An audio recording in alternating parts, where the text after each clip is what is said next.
En arrivant de Saint-Maximin, impossible de les rater. 22 immenses moulins à vent plantés au pied de la Sainte-Victoire dans le Haut-Var. Chaque éolienne mesure 80 mètres de haut. Un progrès écologique pour les uns, une atteinte à la nature et à ses paysages pour les autres.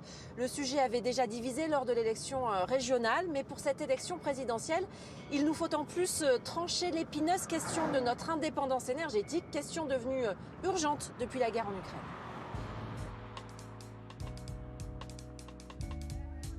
Vous les voyez de là où vous êtes, les éoliennes?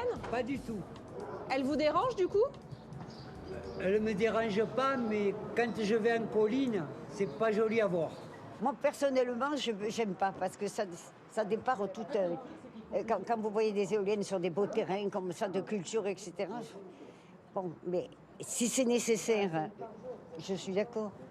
Est-ce qu'on en parle assez dans cette élection? Je pense qu'on en parle.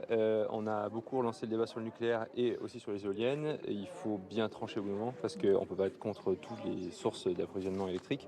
Peut-être encourager les éoliennes en mer.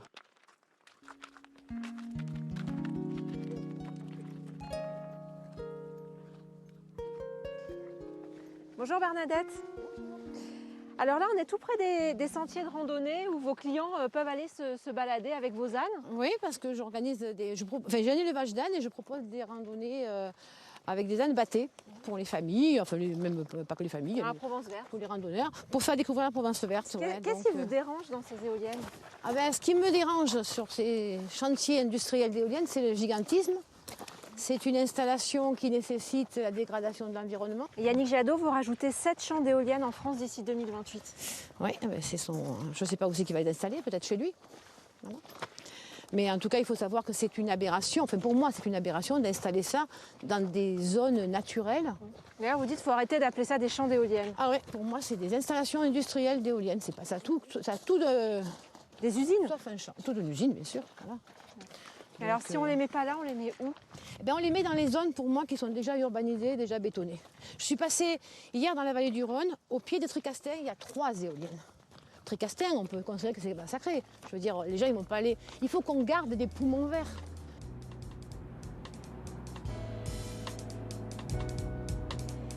Désormais, dans les villages d'Artic, d'Olière et de Riance, les opposants à ces éoliennes s'organisent. Une association Sites et Monuments a même créé une web TV pour porter leur combat. J'ai rendez-vous avec son responsable.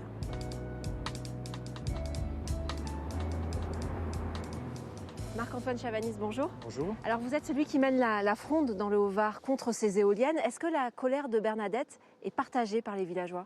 La colère de Bernadette est partagée pour de nombreuses raisons, mais surtout parce que les villageois n'ont pas été consultés. C'est d'ailleurs ce que proposent plusieurs candidats à l'élection présidentielle. Plus jamais d'implantation d'éoliennes sans concertation locale. Vous y croyez? C'est amusant qu'ils, par une nuit d'éclairs secoués d'orage, qu'ils aient enfin compris qu'il faille intrinsèquement consulter la population. Non, je ne crois pas du tout aux promesses des candidats. Je pense qu'effectivement, c'est très opportuniste, c'est très électoraliste.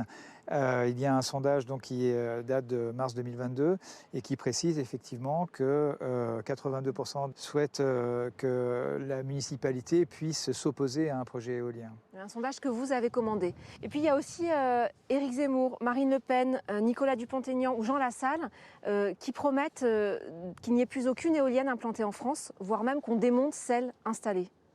Dire stop aux éoliennes, sur l'ensemble du territoire, c'est totalement démagogique.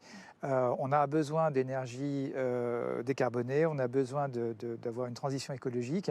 Je ne suis pas du tout certain et absolument pas convaincu, à titre personnel, que ça soit une solution. Je pense qu'il y en a d'autres et qu'on n'a pas suffisamment travaillé.